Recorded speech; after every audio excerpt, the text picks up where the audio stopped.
We will use a plastic trim remover tool like this and we'll punch in the same tool on the edge of the switch panel. I found this switch panel a bit stubborn and I had to punch in the switch panel from the corners as well until the complete switch panel was taken out.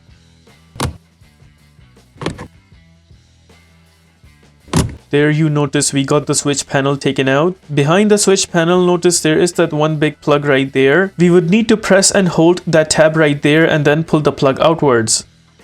Just like that, the bigger plug is taken out. Same goes for the smaller plug. Press and hold that tab right there and then pull the plug outwards. With both the plugs taken out, there we got the switch panel completely separated from the door. Behind the switch panel, notice there are 4 screws for the window switch itself. I'll be using a Phillips screwdriver and then taking out all those 4 screws one by one. There's the first screw taken out. Second screw also out. There's the third screw.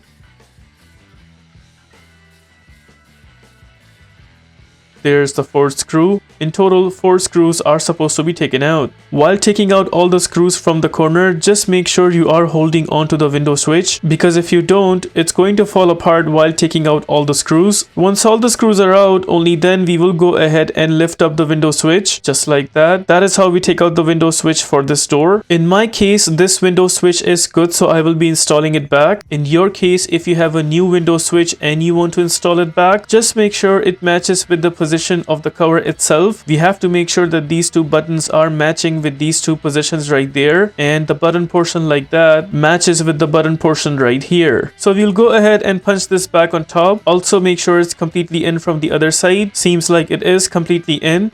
Now we will go ahead and punch in back all 4 screws. I would recommend just to punch all screws one by one without tightening them. Once all 4 screws are in place, only then we will go ahead and tighten them till the very end. Just make sure while tightening the screws you do not over tighten them, because sometimes over tightening can cause the screw to lose its grip, and we are trying to avoid doing that here.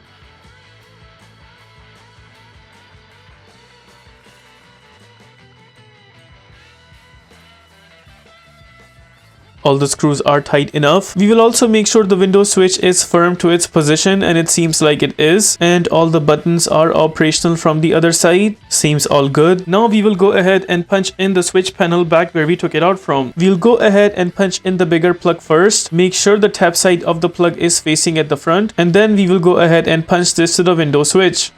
First plug is in. Now we will punch in the other plug. Make sure the tap portion of the plug is facing towards downside. Then we go ahead and punch this back.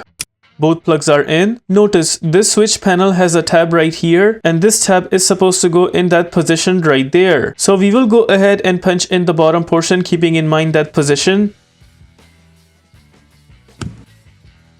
There we got the bottom portion in place. Now we will go ahead and punch in the top portion.